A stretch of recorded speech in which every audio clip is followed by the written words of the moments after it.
If you see something, say something. As Las Vegas gears up for the big game, human trafficking advocates are getting ready for a big search looking for missing and exploited teens. Nevada State Police, Clark County School District Police, and other law enforcement agencies are all teaming up this weekend. So human trafficking, as you heard from officials, is happening right here in our community. And this afternoon, Fox 5's Victoria Saha is in studio and has the story of one woman who was groomed into the industry who was brought here to Las Vegas. Yeah, it doesn't take the Super Bowl coming into town to know that along with all that fun Las Vegas is having, it could come with some danger of being exploited and trafficked. No one knows that better than Sarah Perkins, who wanted to share her story ahead of Sunday's big game. Las Vegas, a city that hardly ever quiets down. The glitz and the glam is on full display, especially leading up to the Super Bowl. There's so much money that comes into Vegas. Sarah Perkins speaking with us from her home in Oregon, remembering how and why she came to Vegas the first time.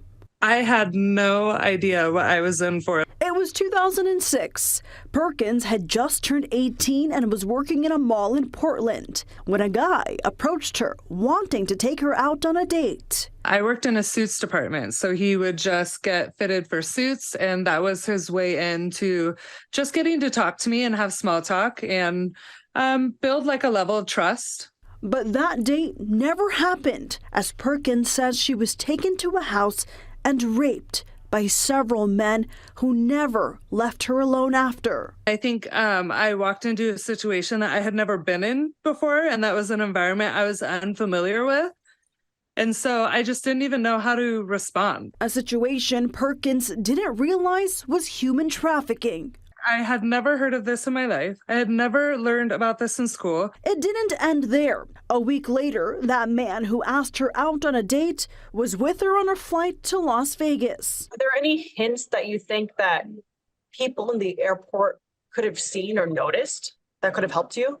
I think, honestly, TSA would be the first line of action, or even agents at a front desk. Because he handed her my ID and things, and she kind of thought it was weird, but she never followed her instinct. Once in Vegas, she was forced to find Johns, known as someone who pays for sexual favors. It's literally happening in front of people in Vegas right now. Perkins' ordeal went on for years, but after confiding with one of her Johns, she was able to get away.